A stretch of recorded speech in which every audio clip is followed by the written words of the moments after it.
This is Logan Sekulow. Today, Democrats rage after massive election power grab fails.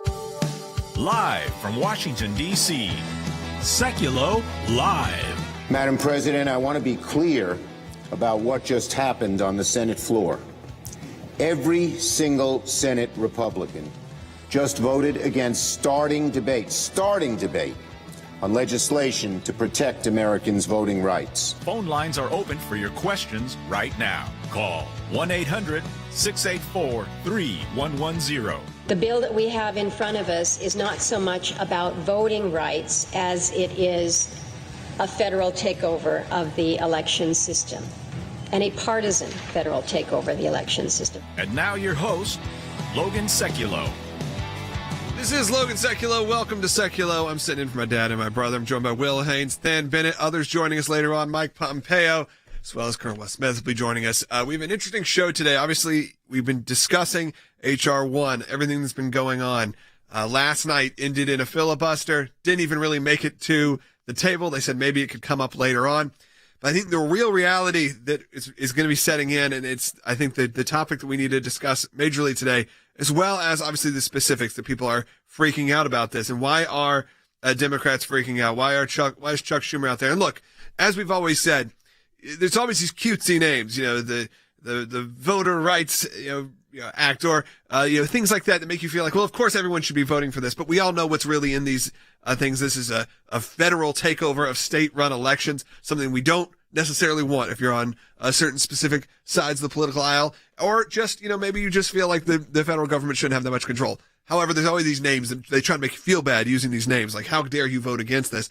But really what this looks like is that in general, the Democrats are coming to the realization that not just this, but any major sweeping change that they hoped would come about due to a Biden presidency, due to some change in the makeup, a lot of it is destined for failure.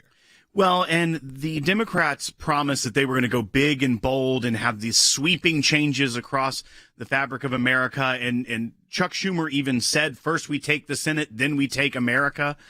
And that entire mindset that they were just going to come in and just start changing things into the image of the left is now starting to hit reality, which is that if you don't have 60 votes in the Senate, your agenda is not going to move forward. The Senate traditionally was the place where compromise could happen, bipartisanship reaching across the aisle, and now more than ever, we're seeing that the Senate is just an extension of Nancy Pelosi's House of Representatives trying to pass the agenda that people like AOC and the Squad are trying to start in the House and move through the Senate. Nathan, you're joining us in Washington, D.C. I think people maybe need to understand. We'll have videos we're going to play later on if you're watching on social media or if you're watching on ACLJ.org or on YouTube. You'll see these videos. It kind of shows you what all happened last night. But I think maybe in people's heads, the idea of a filibuster, as Will brought up earlier, has shifted a little, especially when it comes to this, because it really didn't even make it that far.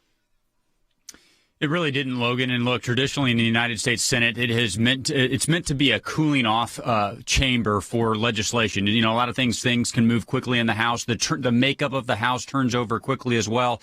But the Senate was supposed to be a place where, like you said, bipartisan agreement would come into place, and it would take a little bit longer to get through the United States Senate. Logan, traditionally, in order to end debate on a piece of legislation in the Senate, you either had to exhaust the senators or you had to get all of them to agree, something called unanimous consent to end debate. You're right. That has changed a couple of times along the way. In 1917, they came up with what is called cloture. That is actually the technical term for ending a filibuster. It's been changed a couple of times over the years, but that's what failed last night, Logan. They could not get cloture.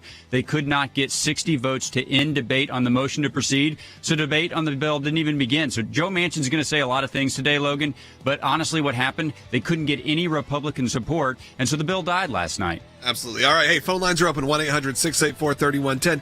1-800-684-3110. We get back. Mike Pompeo is joining us. We're going to talk about this as well as some other topics that are happening in the world. So you're going to want to stay tuned and listen to that. That's just coming in just a few minutes if you're watching or if you're listening. Just a short commercial break. Again, 1-800-684-3110 if you want your voice heard on the air. And check out all the great content on ACLJ.org. We'll be right back.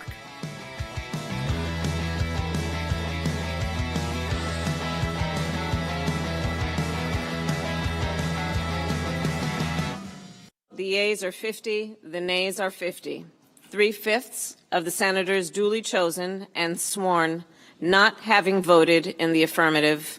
The motion is not agreed to. Democrats say they will continue the fight over voting rights after Senate Republicans blocked their sweeping reform bill. A move to begin debate on the so-called For the People Act failed last night in a 50-50 party line vote. 60 votes were needed. 50 Democratic senators voted in favor of advancing the For the People Act, including West Virginia Democrat Joe Manchin, whose support wasn't secured until late this afternoon, but it didn't matter. Republicans tonight slamming the bill as a partisan power grab by Democrats that would federalize elections, including preventing states from requiring voter ID. I think it'd be more aptly described as Screw the People Act. It will make it much easier to cheat in an election. Vice President Kamala Harris presiding over a key vote to advance Democrats' sweeping voting rights bill. The bottom line is that the president and I are very clear. We support S1. We support the John Lewis Voting Rights Act. And the fight is not over. Republicans argued the measure was too broad and would have diminished the power that states and local governments have over elections. What this is really about is an effort for the federal government to take over the way we conduct elections in this country. Tonight, the president issued a statement that read in part, quote, "Unfortunately, a Democratic stand to protect our democracy met a solid Republican wall of opposition. It was the suppression of a bill to end voter suppression, another attack on voting rights that is sadly not unprecedented." We have several serious options for how to reconsider this issue and advance legislation to combat voter suppression. We are going to explore every last one of our options.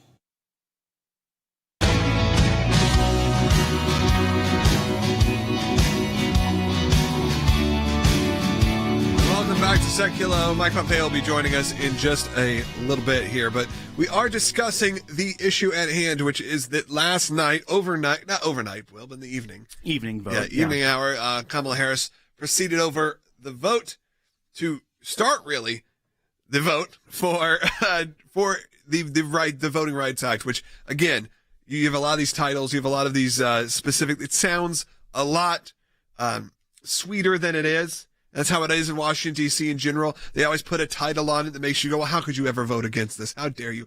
But it's just to trick you, the American people. It's just to make you feel bad for believing the way you do by putting a cutesy title on it. We are joined by Mike Pompeo. The Democrats last night showed they are unanimously behind a federal takeover of our elections, it seems like. And I have a question for you. What does that signal send to our country? It's really unfortunate, but this is the left, the ruling class, trying to create even more power to themselves. They don't want simple things like people to be able to required to show an ID to vote. They want to take your money and give it to candidates that you don't like, right? Deeply abhorrent and violative of the First Amendment as well. This is also a demonstration in terms of the unanimity that this isn't some fringe group within the Democrat Party. This is who they are, full stop. They are people who want the power to be in Washington, D.C. and not with the people. Secretary Pompeo, the Republicans were able to block, using the filibuster, the legislation from moving forward, but we're now seeing the left coming out in full force trying to call for doing away with the filibuster. We know how quickly Senator Manchin flipped from "I will not vote for this" to giving his vote to it last night. Do you think that we're in danger of seeing the so-called moderates like Senator Manchin, Senator Sinema, caving to the far left of the party and maybe going forward with doing away with the filibuster? Well, I'll tell you, he's been pretty clear. So has Senator Sinema about the filibuster. She wrote an op-ed this week. I mean, they were unequivocal. There were no caveats. But, I mean, I've been around this a while. One never knows. We have to stay diligent. Places like the ACLJ have to continue to make the case why this would be a calamity for our republic. We need to continue to man the parapets. They're not going to go away. They're going to keep chipping away at this. Every time they're defeated by the Republicans in the Senate, they're going to make the case that the filibuster needs to go away for some higher noble calling that they have asserted, whether it's the Green New Deal or caving to Iran, whatever their topic of the day is. We need to stay vigilant. They're not going to give up on this for sure. One of my concerns from that op-ed of Senator Sinema was she said it is time for the Senate to debate the legislative filibuster. Now, I understand that she thinks she can make the case for, and you mentioned her op-ed was unequivocal. She thinks that it is important for the filibuster to stay. But doesn't opening debate show that there could be some wiggle room? Because it's something that exists now. And what would a debate do but potentially change minds? I don't know what she was getting at there. What's important is that we understand that they know that their agenda is unpopular. They know that they have only a number of months before they are likely to lose control of both houses of the United States Congress, and that they're going to move heaven and earth as quickly as they can. And so we need to continue to make the case for why our vision is right, our principles are right, and then fight these inside battles inside the United States Senate with every ounce of energy that we all have. I can't tell you why she wants to have the debate, but I can tell you this. I have every expectation for every one of our leaders in the United States Senate to do the right thing and continue to make sure that they remain united.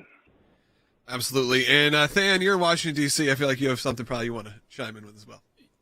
Yeah, Mr. Secretary, just to echo your concerns about op-eds written by senators, it was just about a couple of weeks ago, June 6th, in fact, that Senator Manchin wrote an op-ed in which he said, I will vote against the For the People Act. And as you know, last night, he did an about-face and he voted for cloture to proceed to the For the People Act. He can say it's about a compromise, but that compromise is not in legislative text, and he voted for the underlying bill last night. So I share that concern. But I wondered if you might just say a word or two to our listeners about your concern that you've written about on ACLJ about the weaponizing of the IRS. As you know, this underlying bill would repeal the lowest learner rule, which was put in place to keep the IRS from targeting the American people based on their viewpoint. This bill would repeal that rule. So talk to our listeners, if you would, for just a moment about the threat that would pose. So we all lived through this in recent memory, where we had the Internal Revenue Service making it really difficult for conservative groups to establish themselves as 501c3s and investigating conservative groups. This was the woman in charge at the time was named Lois Lerner, thus the nomenclature for the rule. The Trump administration, by the way, we did it right. We didn't say you can now go after left-leaning groups. We said, no, the IRS is neutral and ought to just do the people's work collecting taxes as you're statutorily mandated to do.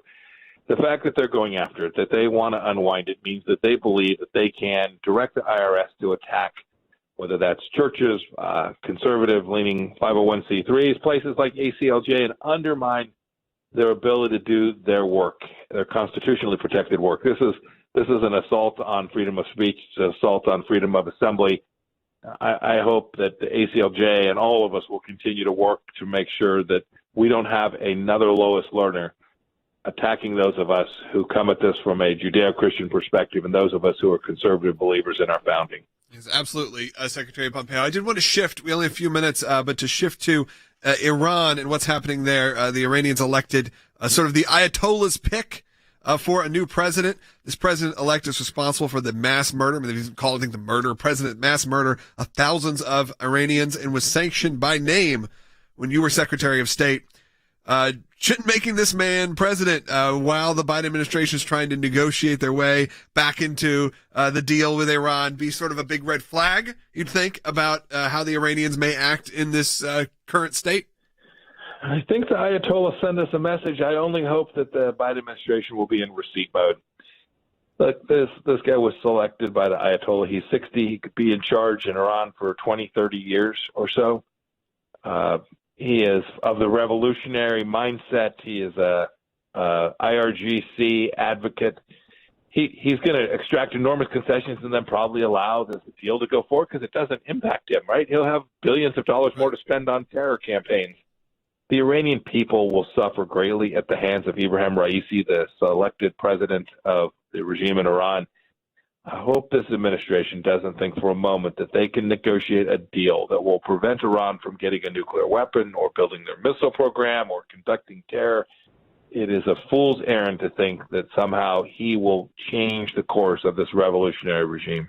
Yeah, we've seen a lot of movement even today in the news. The DOJ has just seized, allegedly it's all just coming out, dozens of, and you read the headline, it's kind of hard to even kind of parse through, dozens of Iranian news media sites, including domains, websites. Some of those are registered in America, so they were able to sort of seize those virtually, if you will. Also some English language television, because there is a spread of disinformation coming. Is this, though, a step in the right direction to kind of throttle Iranian propaganda?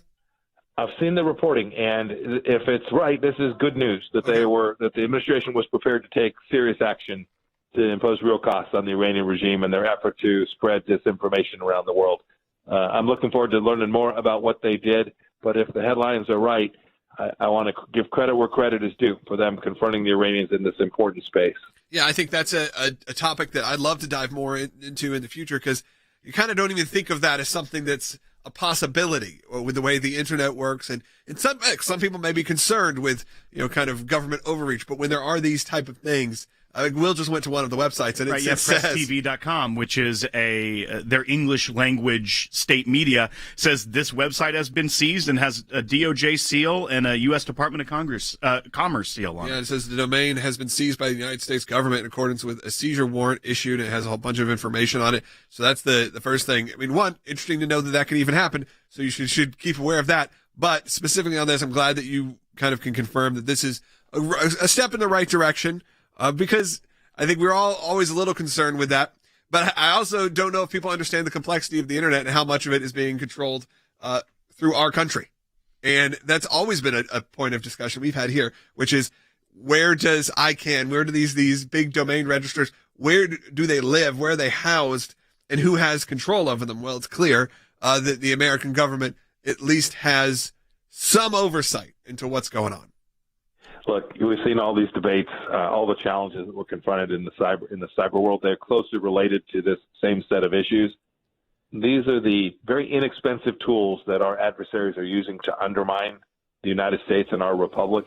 To the extent this is an Iranian-controlled site, the fact that we now have prevented that from spreading propaganda is a good thing. Yes, absolutely. Thank you, Secretary Pompeo. Again, new pieces available on our website. You should read all of not only just what Secretary Pompeo posts, but all of our great authors and writers. That is at aclj.org. Go check out what we have going on there. There's new content posted every day, not just this show as well as stories. There's now a new options that will be rolling out soon. We'll be able to listen to these blogs. We're coming up with a lot of new ways to get this content to you in an easy, digestible, shareable way. We appreciate all the support. Look, we'll be back for a second half hour. No, we have a third segment of Jay Sekulow Live and Sekulow Radio. I appreciate you guys tuning in. We'll be right back. ACLJ.org.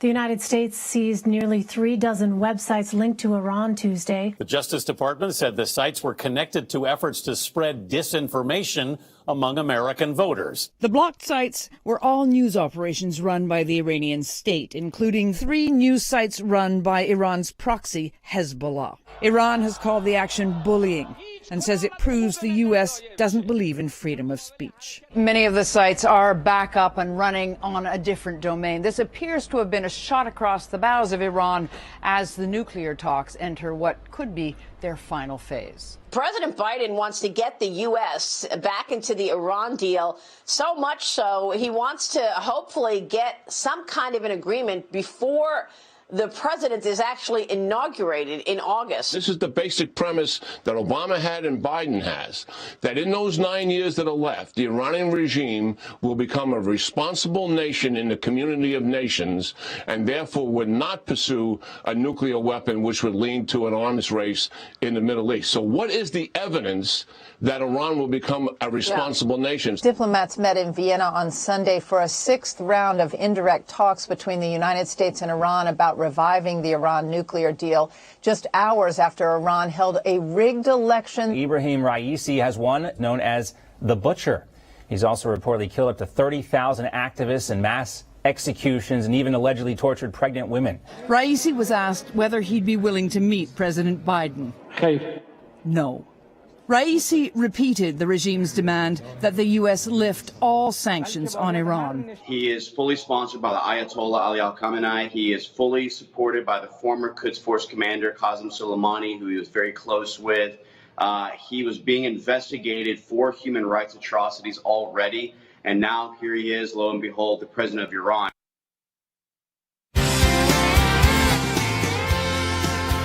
Welcome back to Sekulow. Again, joined by Than Bennett, Washington, D.C. Will Haynes here in the studio. Just got done with Secretary Mike Pompeo. Later in the show, we'll be joined by Wes Smith. So we got a lot of content coming up. But the main topic we're talking about right now is the filibuster from last night, specifically on the Voting Rights Act. And we've gone through sort of the details of what was in there, why we opposed it. I think a lot of people opposed it. A lot of it because people don't necessarily want the federal government in control of every bit of your life. Sometimes you want the states to have some control, maybe some of your own independence. And it gets lumped in with these titles that sound kind of cute and kind of silly, but you have, or even sweet, or something you feel like you can't vote against.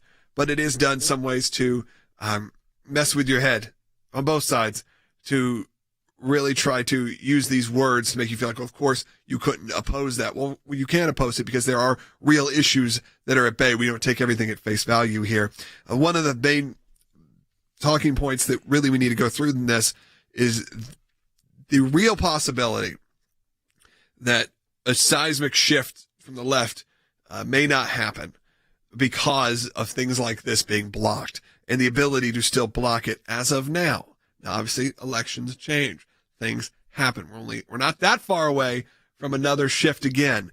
But for now, things are okay and can be stopped. And this comes from a lot of the big line item, issues they're talking about. I think there's a summit today about the Guns Act. We'll see what that looks like. There's obviously all of the different things in terms of the border and immigration reform. Obviously this voting rights, and even stuff like the minimum wage. We've heard that talked about a lot. The upping federally the minimum wage to $15, I believe, is what is wanted. Now, some states have $15 minimum wages already. Some don't. But this would be a federal move, which concerns a lot of business owners. I think fast food has already specifically said, hey, if you do this, we've got McDonald's. It's like, we already have the automated system to where you're not going to be talking to anybody. You're going to be pulling up and talking to an auto response, and we're not going to be able to there's restaurants that already have things like that. Have robot waiters. Yeah, I went to one last week. I was on family vacation. I was in Orlando. Yeah, I've been to one of these robot Yeah, I did. waiter I've been to one last week. It was big on TikTok, became a big popular thing. This is true. A restaurant that went viral, not because of their food. Their food was delicious, because their staff is robots. And I mean that actually robots. These robots that are automated. So there's a person, a real human being who greets you at the door. And then from then on, you don't really interact with another human. He types in what table to go to. Then you follow the robot. The robot leads you to the table, has a cute little face. It's a fun, your kids love it. And it takes you to your table. You sit down, and then another robot comes out that almost looks like a tray, like a cart, and it has all of your food on it. And the robots can sing you happy birthday. They do all of these different things. And do they have their own version of happy birthday, or is it generic happy birthday? It's the normal happy birthday that we're all accustomed to. But it is interesting to see. And I did a little research on this because I was sitting there going, wow, this is cool. I see why we're all going. And these places had 3-hour wait because people all just want to be seated and served by these friendly robots. I loved it. I thought it was great. Again, it has become a viral sensation in a strip mall outside of Orlando, not necessarily in like this isn't a high-end restaurant. So I did a little research because I posted about this and I said, hey, this is what happens. This is clearly where we're going. If the federal minimum wage potentially goes up to $15 or it becomes not a way for businesses to see, this is where we're going. And someone responded going, well, if a restaurant can't afford to pay its customers or its staff the federal minimum $15, how could they afford these robots? Well, I did a little dive. One of those robots cost about $7,000. The higher end ones cost about $10,000. So over the course of your life, imagine the efficiency. Guess how often these things work? 24 hours a day. On a battery life, I'm sure that's pretty good. And they redock themselves. They do this. This is the tip of the iceberg in terms of automation that's coming. I'm not necessarily saying I'm against it in terms of technology moving forward. Right. But it has become a necessity. It's going to become a necessity for a lot of these businesses.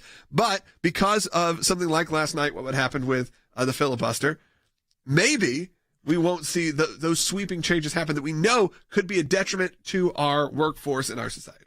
And a lot of these policies, whether it be Green New Deal, whether it be a federal takeover of the elections, whether it be $15 minimum wage, it's all coming from the far left of the party, of the Democrats. It's not like these are just issues that the Republicans are blocking to block. I actually thought it was interesting to see 50 Republicans stand together last night, more so than it be not even a couple breaking off. The Democrats always have a good handle on their caucus. While I feel like the Republicans are the ones that typically have people breaking off. It's sometimes a broader tent party where there's more nuanced views within the Republican Party. But the fact that you had all 50, and you're going to continue to see, I feel like, 50 saying, no, we're not moving forward on this, because the Democrats aren't wanting to budge an inch. And you look back to just last year when you had 5 relief bills, COVID stimulus relief bills, that passed bipartisan. And then the one this year, because it had so much of the far left agenda in it and no compromise, they had to use budget reconciliation to get around a filibuster because they weren't willing to work across the aisle in the Senate. That's part of the problem and why it's emboldening Republicans to stand up against it. And I think it's a good check on the far left agenda and not having these federal takeovers of so much of the government and the country and the states and all of this. So, Than, I'm going to ask you that. Why do you think the Republicans stood strong on this when historically, at least, there's been some work? You know, we always hope for bipartisanship, but sometimes stands are made. Yeah, I really agree with Will on this. I mean, I've talked about this before, but I think the posture of partisan legislating was sort of the stage was set for it during that COVID stimulus debate. I mean, like Will said, there were 5 bipartisan bills last year. There could have been a 6th, Logan. There was an appetite. There was plenty of Republicans willing to work with Democrats to pass another one. And I would tell you, there were plenty of Republicans who wanted an infrastructure bill. There are plenty of Republicans today, Logan, that want to pass an infrastructure bill. But Senator Schumer has decided that he would rather put forward bills with his wish list. I don't think that's an unfair way to characterize it. And by the way, Logan, you've been talking about how they title these things, the For the People Act. Who could be against that? Well, if the bill was actually about election integrity and securing the election, I think you would have bipartisan support for that. The last 2 election cycles, Logan, the losing side has felt like there were flaws in the election structure. So if there were ways to shore that up, I think there would be a bipartisan support. But to answer your question directly, I think the reason there were no cracks inside the Republican conference is because if you look through this 887-page bill, it's not an election integrity bill. It is truly a federal takeover of elections, and people just don't want Washington, D.C. making those decisions for one simple reason, Logan. They don't believe they would do a good job at it, and so therefore they oppose it. We got another half hour of Sekulow coming up. We have Wes Smith. Colonel Wes Smith's going to be joining us. We're going to be diving in on this topic, on Iran, and on many other topics. And I want to hear from you. What's important to you right now? 1-800-684-3110. One of my favorite things, Will, right now has been reading all the comments on YouTube, specifically related to robots serving people at restaurants. And I will say this. I'm going to plug myself right here. On Instagram, you go to my Instagram, Instagram.com/Logan Sekulow. Search Logan Sekulow. Follow me. You can see a picture with me and Peanut, the waiter. So you can see that. It's a cute pic. You can find it again. Instagram, search for Logan Sekulow. You'll find me there. Also, check out the great work of the ACLJ at aclj.org. Again, amazing content that's posted each and every day. Follow us on all social media platforms. ACLJ, Jay Sekulow, Jordan Sekulow, Logan Sekulow, and give us a call. 1-800-684-3110. 1-800-684-3110. We'll be right back.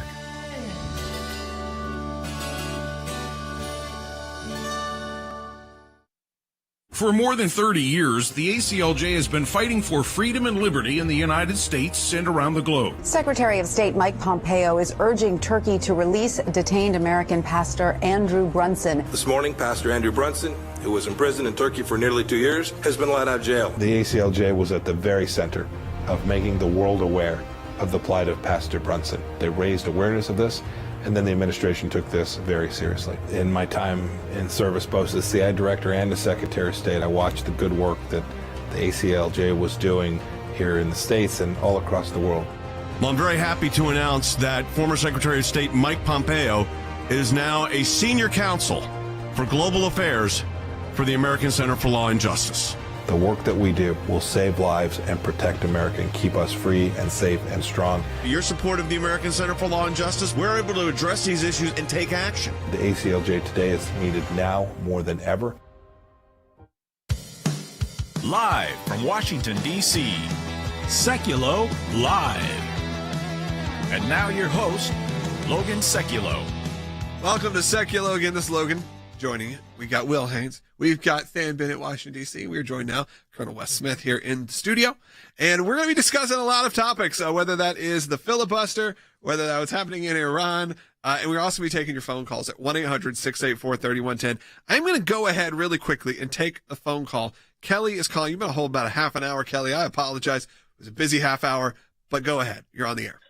Well, I'm from Illinois, and our legislature here just passed a bill in the middle of the night on Memorial Day about comprehensive sex education. But I'm wondering if the Democrats in Congress have another way to push that voter rights, I put that in quotes, bill through and use reconciliation to ram it through.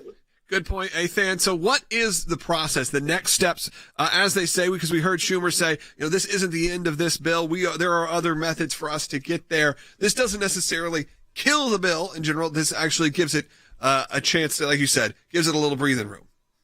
It's a great question from Kelly, Logan. I love when our listeners get into the parliamentary procedure of the United States Senate. I kind of geek out on that as well. But look, the reconciliation process that Kelly is talking about, that's the process that they used to pass the COVID stimulus bill. It only requires 50 votes plus the tie-breaking vote of the vice president to get something through. But Logan, as we've talked about on this show before, it has to be at least somewhat budgetary in nature to accomplish it. Most of the provisions inside this piece of legislation would not meet that threshold. The Senate parliamentarian would not allow them to move that way. So as it stands now, the reconciliation process is probably not an option for this bill. But what they could do, Logan, and what we've been talking about during this broadcast, they could change the rules and precedent of the United States Senate to not allow a filibuster, to eliminate or at least change the cloture rule and not require a supermajority to end or begin debate on a measure. If they were to do that, Logan, if Senator Manchin and Senator Sinema and the others that have expressed concern would change their mind on that, then they could move something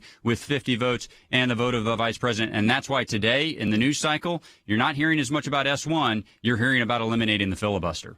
And that's really what we're talking about here. It is funny to me. It's interesting that Joe Manchin and now Sinema are names that we hear probably more than any senator in general. Like, we don't hear about most senators. You occasionally hear about specific ones that are maybe a little bit more boisterous, a little bit louder. You hear them on the news. Committee chair or something to that effect. But when it comes to these topics, it's always down to Joe Manchin and now Kyrsten Sinema.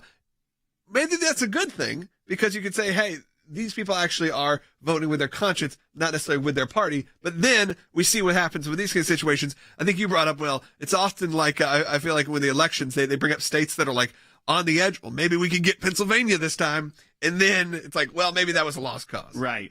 Well, and one other thing that you're hearing about, and this is a senator's name that you may not know as well as some of those others, but Elizabeth Warren. Jeff Merkley, who was one of the original sponsors of this in the Senate, says that the next step is to continue to work the dialogue between the 50 senators and evaluate the next approach.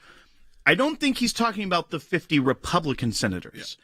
And what is cause for concern is that when you're only focusing inside your own party instead of looking to across the aisle, that means that they're just going to double down on what failed last night and try to find a way to get it forward instead of what we're talking about. Maybe you don't federalize the elections and take over. Maybe you strengthen the Federal Election Commission and something like that. It's just a discussion point. We actually could talk it out. Let's hear from Chuck Schumer. Oh, we can't. We're running out of time. He's going to set it up. He's going to make you all call in. But I can't do it because I ran out of time. But give me a call, 1-800-684-3110. Guess what? He's not a fan of the filibuster, and he's not a fan that this happened. He said the Republican Party has now signed their name, but the official platform of the Republican Party is voter suppression. Yes, that's exactly how that went, Senator Schumer, I'm sure. All right, 1-800-684-3110. We get back, we're going to talk more with Wes Smith, specifically about not only this, but what's happening in Iran, military, everything. We're going to get into it. We're going to go deep, but I want to hear from you. 1-800-684-3110. We'll be right back.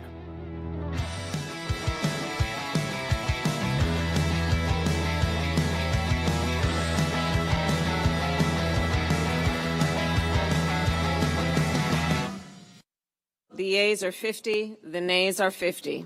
3/5 of the senators duly chosen and sworn not having voted in the affirmative. The motion is not agreed to. Democrats say they will continue the fight over voting rights after Senate Republicans blocked their sweeping reform bill. A move to begin debate on the so-called For the People Act failed last night in a 50-50 party line vote. 60 votes were needed. 50 Democratic senators voted in favor of advancing the For the People Act, including West Virginia Democrat Joe Manchin, whose support wasn't secured until late this afternoon, but it didn't matter. Republicans tonight slamming the bill as a partisan power grab by Democrats that would federalize elections, including preventing states from requiring voter ID. I think it'd be more aptly described as Screw the People Act. It will make it much easier to cheat in an election. Vice President Kamala Harris presiding over a key vote to advance Democrats' sweeping voting rights bill. The bottom line is that the president and I are very clear. We support S1. We support the John Lewis Voting Rights Act. And the fight is not over. Republicans argued the measure was too broad and would have diminished the power that states and local governments have over elections. What this is really about is an effort for the federal government to take over the way we conduct elections in this country. Tonight, the president issued a statement that read in part, quote, "Unfortunately, a Democratic stand to protect our democracy met a solid Republican wall of opposition. It was the suppression of a bill to end voter suppression, another attack on voting rights that is sadly not unprecedented." We have several serious options for how to reconsider this issue and advance legislation to combat voter suppression. We are going to explore every last one of our options.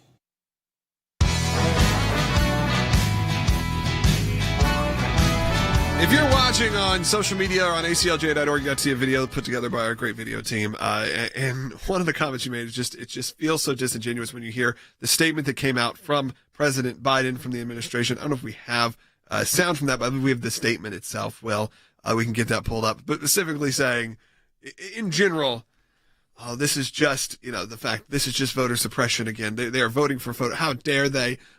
And Colonel Smith, we just know that this is just one of those things that is just not real. It's speaking because they know the American people, sadly, a lot of them are not going to, you got it, Will? Yeah. Read the next paragraph and really see what they're voting for. It was the statement, there was a press statement, so put out, not audio, but from the president, Joe Biden, it says, it was the suppression of a bill to end voter suppression.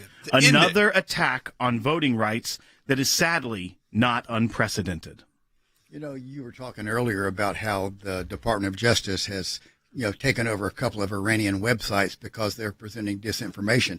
I say this very tongue-in-cheek. Perhaps they should take over the White House website and Chuck Schumer's as well about disinformation. This bill was never about voting rights.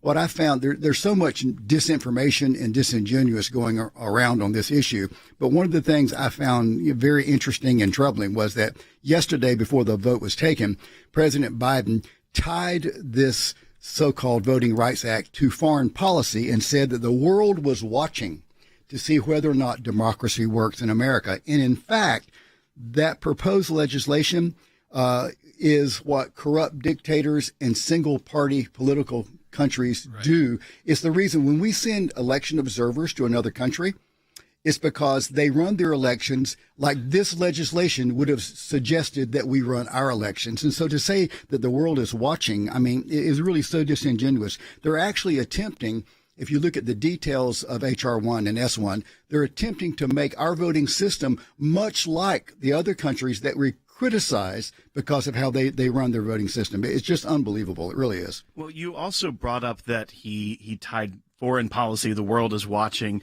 There was an interesting quote from a nonprofit group that was in one of these articles we read in our briefing this morning. This is from Ellen Scales, and she's the communications director for the Sunrise Movement, which is a climate change organization trying to push for legislation on climate change and things of that nature. Environmental. But her quote in here is that Biden and Harris must use their bully pulpit in full force. They must realize that voter suppression is just as existential a threat as climate change, because tackling one is inextricable with the other. So the far left is seeing the For the People Act as just that, as the gateway to every other wish list policy. And they're even recruiting the climate change organization, which is fine to have. You'd think in an article about Green New Deal or something, that's who you'd be quoting. But quoting this communications director in an article about the failure of the bill on the For the People Act and the filibuster, that's who they go to. That's kind of mind-boggling to me. Yeah, absolutely. Let's go to Barbara, who's calling Pennsylvania with a kind of specific question related to this. Barbara, you're on the air. Hi. Thanks, guys, for what you do. My question is, what right does the federal government have to take over the voting procedure when the Constitution says that it's given to the states? Well, Barbara, I don't know if you know this. They don't really care about the Constitution. Let's start there. So let's start with just what we just can assume, which is the Constitution. That's our baseline. Yeah, the Constitution is very, is not very strict in terms of what they care about, whether it's in the Constitution or not. But Dan, I'll pitch it to you here and say, what does that process look like? I'm not as versed in those specific laws, but when it comes to making this sweeping change, is it just as simple as going through and passing this and saying, there you go? Well, first of all, I think you did pretty well, Logan. I think them not caring about what the Constitution says is essentially what we have here. But look, let me go one layer deeper. Barbara's talking about Article 1, Section 4, which says the times, places, and manner of holding elections for senators and representatives shall be prescribed in each state by the legislature thereof. Yeah. Now, look, Logan, I'm just going to preempt the argument you're going to hear from the other side. They're going to latch on to the next clause that says Congress can make laws that make or alter such regulations. But Logan, if you look at what this bill is, it says that the federal government gets to set how voters are registered, where they go to register, how districts are drawn, when they can early vote, how long they can early vote, whether or not they can use provisional ballots, whether they can do mail-in. Does that sound like they're altering, or does that sound like they're prescribing? I think it's pretty clear this is the federal government prescribing the way that elections are held. And Article 1, Section 4 clearly says that is the state's duty and authority to set. All right, let's also take some calls. And we got some availability, 1-800-684-3110. But one thing I wanted to play earlier, and I ran out of time, was from Chuck Schumer. Chuck Schumer addressed this. We said earlier that the Democrats were raging. We didn't really dive deep into what that meant. Why were they so upset? We discussed that maybe they're upset because really what they know now is that likely not just this, but because of the filibuster, because of the current situation, they're likely not going to get anything passed. But let's hear from Senator Chuck Schumer. That is on Bite 8. Senate Republicans have signed their names in the ledger of history alongside Donald Trump, the big lie, and voter suppression, to their enduring disgrace. This vote, I'm ashamed to say, is further evidence that voter suppression has become part of the official platform of the Republican Party. Wes, I saw you reacting. Again, same kind of feeling I have, which is, again, this just feels like it just feels like propaganda, but go ahead. Yeah, it really is, and basically the way they approach this and so many other issues is if the Constitution is a problem, go around it. If the rules are a problem, then change the rules. And this is about power. And do you really want that much power in the federal government? Stan was talking about Article 1, Section 4 of the Constitution. You go back and look in the 38 years since the Constitution was ratified, the reason they put that particular article in the Constitution was they felt like that the people needed, close representation on major matters in the government. That's why we are really, a representative democracy, democratic republic. We're not a true democracy. We send it representatives to vote for us. But the reason the Constitution said the states, shall control the time, place, and manner of voting is because when you elect your representatives to Congress, that's one level above where you are, and Senate even more so. But with your state legislature, you can actually know those people. You can interact with those people. In many states, like my home state of Georgia, they actually delegate much of the authority on elections down to the county level so that the people actually have input into elections. And when you're talking about a representative, democracy like this, it's very, very important that the people's voice be considered, that the people's voice be heard. And so what this legislation does, it takes it away from the state, which takes it away from the counties, which basically takes it away from the people. And it's the federal government saying, trust us. We know what's best for you. Does anyone in their right mind really believe that, generally speaking, that the federal government should be that involved in your election process and that they know what's best for you? Yeah, absolutely. Incredibly well said, Will. And to that point as well, the Secretary of State of New Hampshire, who's a Democrat, Secretary of State Gardner, he has been voicing his concerns about that very bill for those reasons, because he says that the bill will make their state constitution null and void, because in New Hampshire, one of the first states of the union, it's not like New Hampshire has any, we're not talking about Alaska. You're talking about they've got a long history, proud history of their state slamming constitution. Alaska for being, only 67 years old. But their constitution enshrines how they conduct their elections. It's not even just later law. Yeah. It's one of their founding documents, which is one of the nation's founding documents. And he's concerned about it because it says it takes away the things that we can and can't do under our Constitution when it comes to elections and denies the people the right they have under their own state constitution. So when they also point to, look, the Democrats are unified here. We voted 50 in the Senate. All Democrat senators voted for this. They're ignoring some state officials that are concerned about what this would do to their own state's rules and laws. I want to play this quick clip before we go to the final segment of the show today. Again, I want to hear from you, because usually in the last segment, I like to take as many phone calls as I can. So if you have a comment on this or any other really topic that's related to the work we do, we'll take some calls. 1-800-684-3110. But here's from Andrea Mitchell. This just happened on MSNBC. There's very few times you'll agree with this person, but maybe you will now based on the comment we just said before. So let's take a listen, then we'll explain after. What do you do about the objection to ending the filibuster from both Senators Manchin and Sinema? How do you even get your Democrats?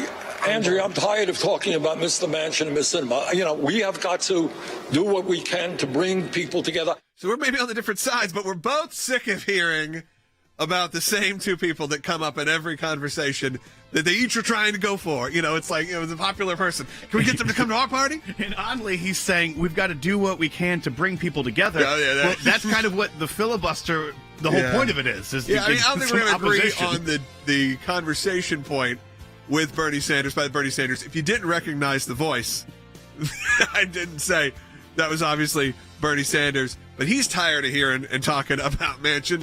He's tired of talking about Sinema as well. We got a lot going up. 1-800-684-3110. Again, 1-800-684-3110. Got a couple lines still open. We'll take them in the next segment.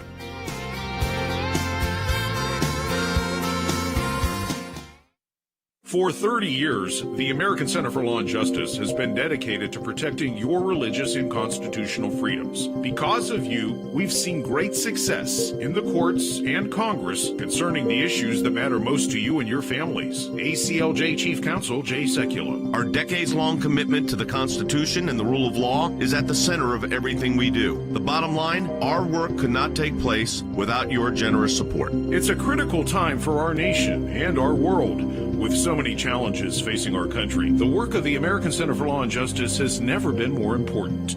There's no better way to support the ACLJ than through online giving. We truly appreciate your financial support. Without it, it would be impossible to do our work here and around the globe. And the best way to support our work is to make your financial gifts online at aclj.org. Donating online is safe and secure, and an online gift at aclj.org can be put to work immediately, enabling the ACLJ to continue the battle against abortion giant Planned Parenthood. These are our young people in their 20s and 30s that are doing this, are fighting for life at a whole new level to beat back the abortion juggernaut. We've got a whole group of young lawyers that are defending them. To protect Christians facing persecution. The release of Andrew Brunson. He is the American evangelical from North Carolina, held in Turkey for more than 2 years. We're grateful to ACLJ who put it out to these people, they were getting all this out. I'm thankful, I'm grateful, and actually I'm astounded. To stand up for our good friend Israel. to work to uncover the corrupt deep state in Washington, and so much more. Make a difference today. Support the work of the ACLJ online at aclj.org. Every dollar makes a difference. Give today online at aclj.org.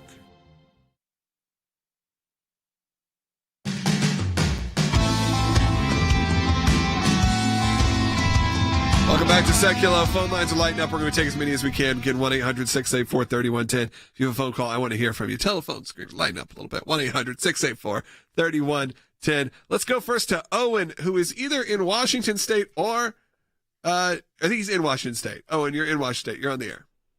Yes, sir. Thank you so much for taking the call, and thank you for what you guys do. I'm an immigrant from Papua New Guinea. I am so proud to be in this country and very grateful for what you guys do. And I'm just so happy that the Republicans filibustered this and stopped it, because I know that my country is a democratic country and everything is run from the federal level, which takes out our rights as citizens. But in America, we have separation of powers, and the states do have the rights to make their own laws, which creates the check on the federal government. And I'm so grateful for you guys getting the word out. Thank you so much. Well, thank you, and I appreciate the comment, Will. Well, and that, to his point as well, that's why, one, the comments of the Secretary of State of New Hampshire were so important as well, that you can look at all the terms they use, calling it the Voting Rights Act or the For the People Act, and it's really easy to get caught up in those if you only hear what the Democrats' talking points are. But we know for a fact that it's not the things that they call it. It's almost Orwellian when they say it's the For the People Act, right, because it's the Against the People Act in many ways. And then they also push back that states are making their own laws, or they're trying to suppress the vote. It's like that's the point. And one of the rules is what? You cannot be voter ID, right? So, federally. And then Manchin's compromise, which was not in what they voted on, but what his compromise is that there would be a federal voter ID regulation, but that could be a water bill. So probably the least secure form of saying there's a voter ID. It's just lip service to people. That's not what is an ID. You can print out a water bill like it, that. The fact that they would try to say that's a compromise point, and Than's brought this point up many times as well, it's one thing for the states to have different types of voter ID requirements, but when the person who's in charge of that is the federal government, mandating it, changing the rules, all those things, that takes the power away from the states again. We are coming out of an election that was very controversial, that had a lot of issues. Yes. So there are pushes and wants to see some reform in the way things work. When we had days and days of delays, you had Georgia, weeks and weeks and weeks of delays, all the problems that happened. I understand the American people going, we've got to figure this out.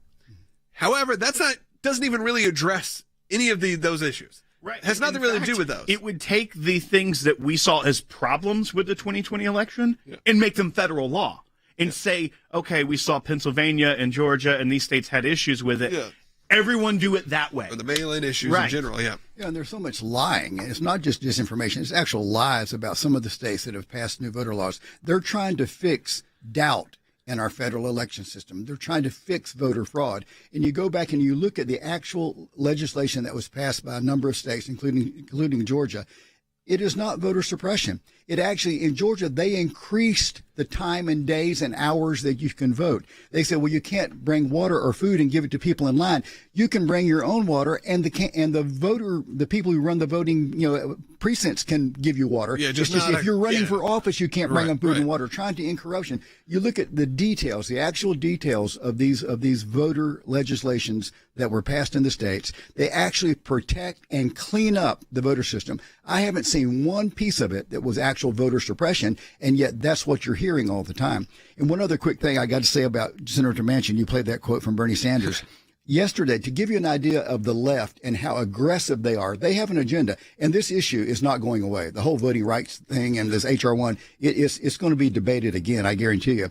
But yesterday, a left-leaning journalist actually complained about Senator Manchin, said that if he would be the 50th vote to end the filibuster, and then the vice president could come in and they would end the filibuster, he could have great power And he is forsaking his power in the name of, she said, bipartisanship and what his constituents want. That somehow it's a bad thing to represent your constituents. And to be bipartisan when you could have power instead. Right. For them, Logan, it is about power. Yeah, when you read that statement, all of us go, well, yeah, of course. Yeah, of course. Yeah. He's going over bipartisanship and actually, you said, voting for his constituents, not just voting against party lines. But that's not how it works. And as we know, times flip. Things change. Republican, Democrat, who becomes in power, it moves continually. I think we're probably 10 years away, 5 years away from a massive shift again.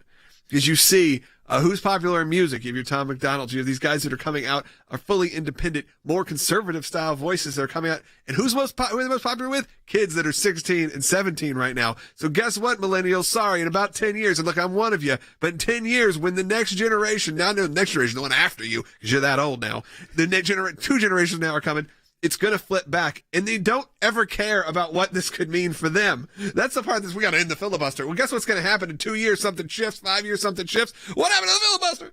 Well, and that's part of what the argument of people like Senator Sinema are. It's not necessarily that she wants a ton of input from the Republicans. It's that, hey, we have to think forward. And if, say, the House changes or the Senate changes, then what happens with the stuff we don't want going forward? You know, we want to have input when we're not the majority party. But it's interesting because now people like Senator Elizabeth Warren that's her entire point for ending the filibuster, is saying, right, next time, if Mitch McConnell is the leader of the Senate again, he's going to get rid of the filibuster. You better bet he's going to do it. It's like, well, he was the majority leader before this last election, and he didn't because he was afraid of this. But she's trying to actually make the case for ending the filibuster, saying that Mitch McConnell's going to do it. He's going to do it. Let's take the final call. Clark in Ohio, you're on the air. Yeah, hi. I've been wondering this for a number of months, and I don't know who else I could possibly ask about it, is the fact that let me take you off the speakerphone. I'm getting this echo. Hey, Clark, come on, man. We only got 2 minutes left. Yeah, okay. Well, the fact that once politicians get into office and they've taken the oath of office to uphold the Constitution and defend us against all enemies, foreign and domestic, and then they basically do just the opposite, why is that not grounds for removal from office? Well, sadly, this is just sort of the system we are in right now. Well, and look, a lot of constituents don't feel that way. Well, and also the left they want you to vote tends to believe in a living constitution, that it's fluid, that things change without even needing to amend it.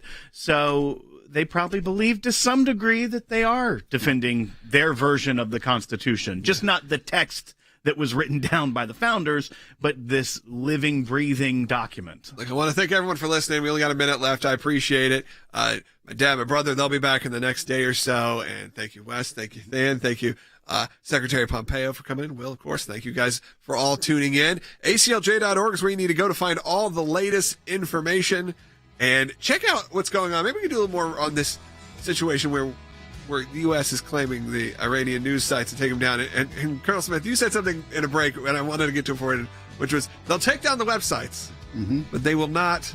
Yeah, let's take down the Iranian websites, but they might develop a nuclear weapon if we lose sanctions. Well, that's okay. Yeah, exactly. We'll take down your websites, but we're not going to take away your ability to have nuclear weapons. So that's just the state of America we're in right now. Hey, again, check out ACLJ.org. Support the work of the ACLJ at ACLJ.org. Download the app. Subscribe to the podcast. Follow us all on social media. And thank you again for listening. We'll be right back tomorrow. Same time, same place. Tell your friends. ACLJ.org. Have a good rest of your day.